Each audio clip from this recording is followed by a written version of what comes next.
कश्यप जी, हमारे AICC member Munnalal सागर जी, हमारे उपाध्यक्ष विजय तोमर जी, जवाहर हुसैन जी, और यहाँ पर आए हुए सभी कांग्रेस के पदाधिकारीगण और कार्यकर्ता और कपराना वासियों, सब दुकानदारों और हमारे करते हुए सब राहगीरों, आप सभी का यहाँ पर बहुत बहुत स्वागत। सिर्फ मैं एक बात कहूंगी कि हमारे प्रदेश सचिव जी की और कांग्रेस पार्टी की कोई बहुत बड़ी मांग नहीं है। हम आपको हीरा मोती सोना चांदी नहीं मांग रहे।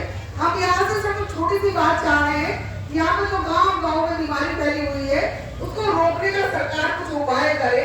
यहाँ पर चिकनगुनिया और मलेरिया, डेंगू आदि इतनी खतरनाक बीमारियां फैली हुई हैं, इसकी इलाज की समुचित व्यवस्था होनी ही चाहिए।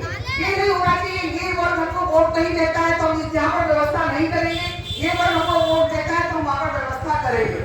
ये जो सरकार होती है वो सबकी होती है, किसी एक जाति विशेष या धर्म विशेष की नहीं होती है। इसलिए बहुत छोटी छोटी मांग है हम लोगों की। यहाँ पर कैंप का जो हमारा अजीत भाई यहाँ पर कैंप किए गए और ये कोई बहुत बड़ी काम नहीं है। सीएमओ साहब चाहे तो गाड़ी में ही 2-4 डॉक्टर बुलाकर यहाँ पर दवा का वितरण कर सकते हैं। साफ सफाई का भी आप लोग ध्यान रखें, बच्चों का भी आप लोग ध्यान रखें। दूसरी सबसे बड़ी बात मुझे बड़ा आश्चर्य होता है कि जब जनता कष्ट में होती है तो कांग्रेस पार्टी ही क्यों आगे आती है। कहाँ है आपके विधायक हिमांशु यादव जी, कहाँ है उनके अगेंस्ट में लड़ने वाले बीजेपी के विधायक, कहाँ है यहाँ के चेयरमैन। जब वोट की बारी आती है तब आप लोग पूरी के सबके पीछे नाचते हो और कांग्रेस को तो ऐसा समझते हो जैसे एरा गहरा नथू ठहरा। ये कहने में मुझे कोई संकोच नहीं है। इसके लिए मैं आप सबसे आग्रह करती हूँ और विनती भी करती हूँ, आप लोग जो ये कांग्रेस को आप लोगों ने जो एक तरफा कर दिया है, इसी कारण आप लोगों को इतने तकलीफ है, इतने कष्ट है। इसलिए क्योंकि जो पार्टियों को आप वोट देते हैं वो सिर्फ राज्य की पार्टियां हैं, वो राष्ट्रीय पार्टी नहीं है। आपके मुद्दे उठाने वाली पार्टियां जो होती है वो राष्ट्रीय पार्टियां होती है। आपको राष्ट्रीय पार्टी को समुचित समर्थन देना चाहिए। उस समय आप लोगों के पास आ जाते हैं, सपा के हो चाहे बसपा के हो, मुझे कहने में कोई गुरेज नहीं है। आप सपा बसपा में जब तक बटे रहोगे तब तक आपकी समस्याओं में कोई भी ध्यान नहीं देगा। ये बात आप कान में बिठा लीजिए। हमारे नेता राहुल गांधी जी कहते हैं डरो मत और डराओ मत। राहुल गांधी जी ने 4000 किलोमीटर की जो यात्रा करी उसका यही संदेश था, मोहब्बत की दुकान। और आप किसके लिए कर रहे हो? इस देश में भाईचारा है, हिंदू और मुस्लिम सब एक साथ रहे, प्यार से रहे। जैसे हम लोग छोटे मोटे तो हर घर में लड़ाई होती है, ये तो बड़ी बात ना हो। इस बात का हमेशा कांग्रेस पार्टी ने ध्यान दिया। ये जो आज की जो सरकार है वो यही करती है कि किस हिंदू को मुस्लिम से लड़ाना है, किस मुस्लिम को हिंदू से लड़ाना है और उसके आधार पर हमें वोट लेना है। और जो पार्टियां हैं उनका, जो छोटी छोटी पार्टियां उनका भी यही काम है। आपसे विनती है कि आप डरिए मत और डराइए मत।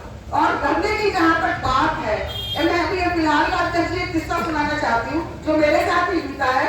हमारे जो पुरुष साथी हैं वो तो कांग्रेस के जो भी साथी हैं उन्हें डरना तो फिर आता ही नहीं है, चाहे सारा जान चली जाए चाहे कुछ हो जाए। अभी मैं अपना ही किस्सा सुनाने वाली हूँ कि 10-15 दिन पहले की ही बात है कि खेतों में तो आपको पता ही है थोड़ा बहुत झगड़े फसाद हो जाते हैं कि हमारा खेत पेड़ के पीछे, इसके पीछे, उसके पीछे। तो हमारा खेत था, उसके एक बाजू वाला जो खेत वाला था, हमारी घर गई थे, वो कुछ गुंडा टाइप बन गए आजकल कुछ सालों से वो छोटे मोटे गुंडे हैं गाँव के, तो वो सबको डराए रहते हैं। तो उन्होंने हमारा खेत जोतने से खेत ना जुटे, वो हमने सारा तेरी ऐसी थी तैसी खेत कैसे ना जुटे। फिर वो हम लोग से बात करने गाँव पहुंचे, हम सुई यहाँ से निकल गए और उसने हमने बात करने के लिए बुलाया और बात हुई ना ठीक हुई, सीधे ही उसने तमंचा निकाल दिया।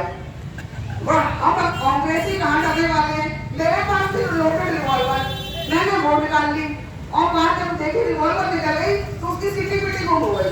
मेरे कहने का मतलब ये है कि आप लोग भी डरिए मत, अपनी अपनी मुद्दों को उठाइए।